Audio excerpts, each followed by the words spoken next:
نحمده ونصلي على رسوله الكريم اما بعد فاعوذ بالله من الشيطان الرجيم بسم الله الرحمن الرحيم لقد كان لكم في رسول الله اسوة حسنة صدق الله العظيم انما بعثت لأتمم مكارم الاخلاق وقال النبي صلى الله عليه وسلم او كما قال علیہ الصلاۃ والسلام۔ حضور آئے تو سر آفرینش پا گئی دنیا، اندھیروں سے نکل کر روشنی میں آ گئی دنیا، بجھے چہروں کا زنگ اترا سیتے چہروں پہ نور آیا، حضور آئے تو انسانوں کو جینے کا شعور آیا۔ سامعین محترم، حاضرین مجلس، السلام علیکم ورحمۃ اللہ وبرکاتہ۔ آج میں آپ حضرات کے سامنے جو لب کشائی کرنا چاہتا ہوں وہ ہے آپ صلی اللہ علیہ وسلم کی آداب زندگی۔ آپ صلی اللہ علیہ وسلم کو اللہ رب العزت نے نسل انسانی کے لیے ایک کامل نمونہ اسوہ حسنہ بنا کر دنیا میں بھیجا۔ آپ صلی اللہ علیہ وسلم کی پوری زندگی کو قیامت کی صبح تک کے لیے معیار بنا دیا۔ سیرت طیبہ کا ہر گوشہ تابناک، ہر پہلو روشن ہے۔ آپ صلی اللہ علیہ وسلم کی ولادت باسعادت سے لے کر رحلت تک کا ہر لمحہ اللہ تعالیٰ کے منشا سے آپ صلی اللہ علیہ وسلم کے جانشینوں نے محفوظ کیا۔ اگر ہم عہد رسالت کی بات کریں تو آپ صلی اللہ علیہ وسلم کی حالات زندگی، مسلومات زندگی، طرز حکومت، طرز تعلیم، طرز تبلیغ، انداز و اطوار، مزاج اور جہان، حرکات و سکنات، نشت و بزخات، خیالات اور عادات سب اس میں شامل ہوگی۔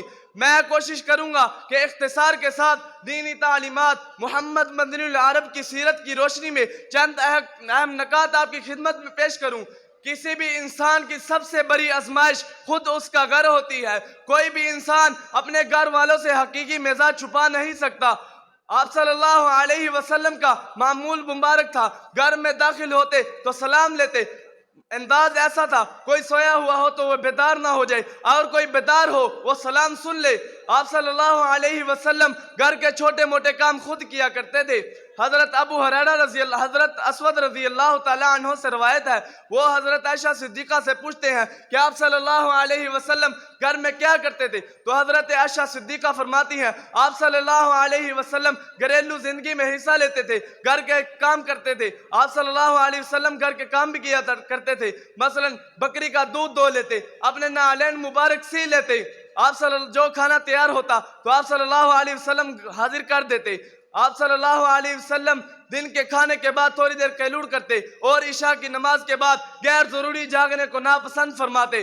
اسی طرح آپ صلی اللہ علیہ وسلم کا بستر مبارک بالکل معمول تھا، چمڑے کا بستر ہوتا، کبھی کبھی کھجوروں کی بڑی جال ہوتی تو اسی پر آپ صلی اللہ علیہ وسلم آرام فرماتے۔